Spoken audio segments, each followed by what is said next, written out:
aca final poids lourd diggante Mame Ndour Massis Mbine Felane aca ndeysaan meke kam Djilor Saloum Mame Ndour Mbine Felane aca ndeysaan Mbine Felane moo ñu won ginnaaw Mame Ndour lañ jàkkaarloo aca meke ndeysaan kam Djilor Saloum aca bege ay andoona yee ten refu Gorgui Ndiaye aca borom Djilor Saloum ñoo ngi lay bege di la siyaar ñëpp kuy bege 100% Mbouloum TV aca jóg leen di siyaar aca di leen fàttali ne mi saison bi fii lañ koy tëjee aca ñu jublu ci li nga xam ne moom moo di weeru koor bi aca di ñaanal gaay yëpp aca di leen ñaanal weeru koor bi ñu jublu yàlla nañ ko woor ci jàmm ndeysaan weer lëmb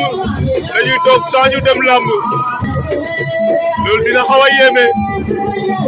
waaye nag cant suñu borom la mënuñ ko ñàkk a jëfe aca ndeysaan di leen kontaane rek rawatina waa Djilor Saloum aca ndeysaan ñoo ngi leen di kontaane aca i leyanu ne Mame Ndour Mbine Felane meke ndeysaan kam poids lourd ka waaw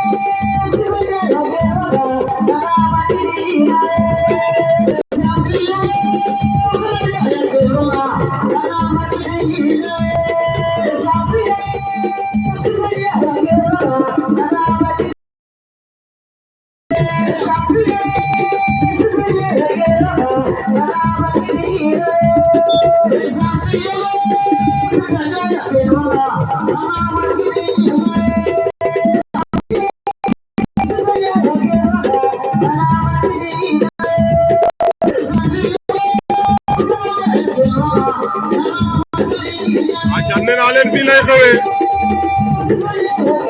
aca fii ci 100% Mbouloum TV télé askan bi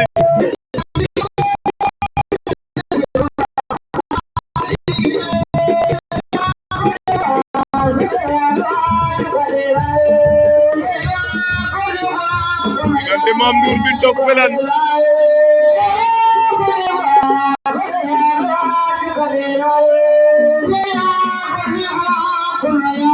Mbine Felane jëlee na ko mu boy Mame Ndour yëkkati na ko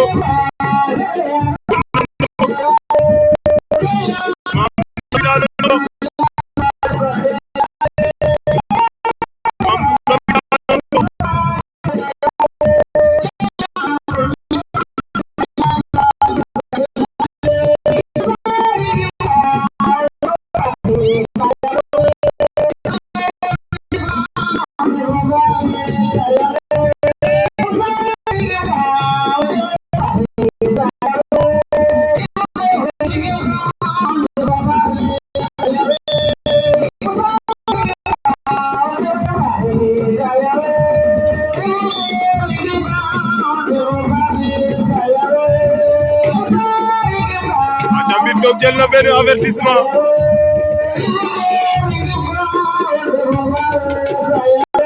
quel final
aca dem nañu pause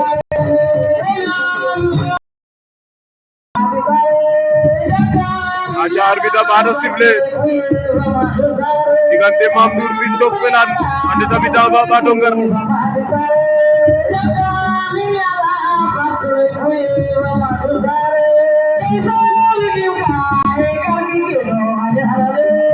waaw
ndeysaan Mame Ndour a maafa a mbin Ndok Felane